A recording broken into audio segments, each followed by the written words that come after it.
This new hair loss treatment is making headlines like it could change everything. But here's the real question. Is TH-07 actually a breakthrough? Or just smart repackaging of drugs we already know? If you've seen the hype, you've probably heard the same promise. Better regrowth. Fewer side effects. One topical formula instead of multiple separate treatments. Sounds amazing. Maybe too amazing.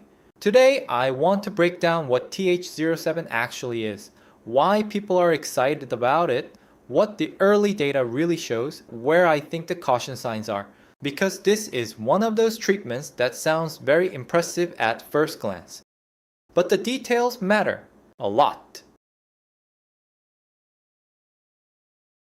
So first, what is TH-07? TH-07 is a topical prescription hair loss treatment being developed by a Canadian biotech company called Triple Hair. It combines 3 familiar ingredients into one formula: minoxidil 5%, finasteride 0.1%, and Latanoprost 0.03%. That combination is the whole story. Minoxidil is the classic growth stimulator. Finasteride targets DHT, the hormone that drives androgenetic alopecia in susceptible follicles. And Latanoprost is the wild card here. It started as an eye drop medication, but people noticed a side effect: longer, thicker eyelashes. That's why researchers started asking whether it might also help scalp hair.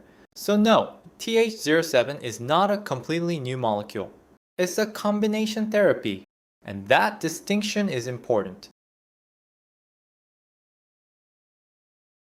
Now, to be fair, the idea is not silly at all. In hair loss treatment, combination therapy often makes sense. Minoxidil and finasteride already have the strongest mainstream evidence base among medical treatments for male pattern hair loss, and newer reviews continue to support the idea that combining mechanisms can outperform monotherapy in many patients. So from a biological standpoint, TH-07 is targeting hair loss from more than one angle at the same time. One part tries to improve growth signaling. One part tries to reduce androgen-driven miniaturization. And one part may help the follicular growth environment. And honestly, one of the most underrated potential advantages here is not revolutionary science. It's convenience. Because in the real world, a treatment only works if patients actually use it. And one standardized topical formula may be easier to stick with than juggling multiple separate products. Now let's talk about the study that got TH-07 so much attention. The early proof of concept study reported encouraging signals. The TH-07 group appeared to do better than the monotherapy groups, and that's the main reason people started paying attention. But this is where we have to slow down, because the study design was small and the comparison group were very uneven. Publicly available summaries indicate that 23 patients completed the study in the TH-07 arm, while the single agent groups had only about 3 to 4 completers each. That makes the comparison much less robust than the headlines suggest. In other words, TH-07 may look better, but the evidence is still early, very early. And there's another issue. A lot of the publicly described outcomes lean on photographs, investigator assessment, and patient self-assessment. Those things do matter, but they are not the same as having large, objective, device-based hair counts from a big, well-powered trial. So when you hear numbers like 82% responded or most patients improved, be careful. That may reflect satisfaction or subjective improvement, not necessarily the kind of hard endpoint that instantly proves superiority. And then there's Latanoprost.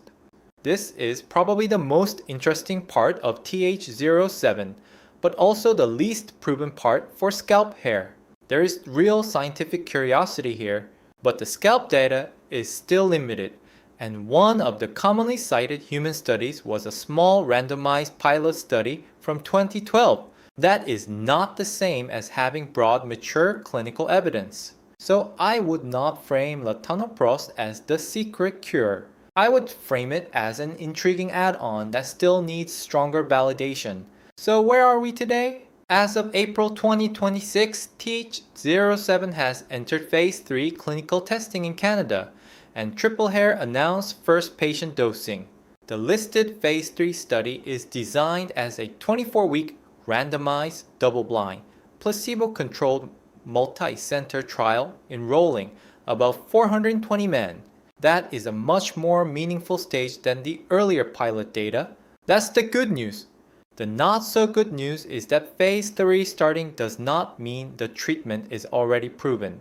It means we are finally getting closer to the kind of study that can answer the real questions. Does it work well enough? Is it consistently safe? And is it actually better than the options we already use? So here's my honest take. TH-07 is interesting. It is rational. And it may eventually become a very useful option. But right now, I would not call it a cure. I would not call it a revolution. And I definitely would not say the evidence is settled. What I would say is this. TH-07's biggest promise may be practical, not magical. A single topical formula that combines several known mechanisms could improve convenience, adherence, and maybe outcomes.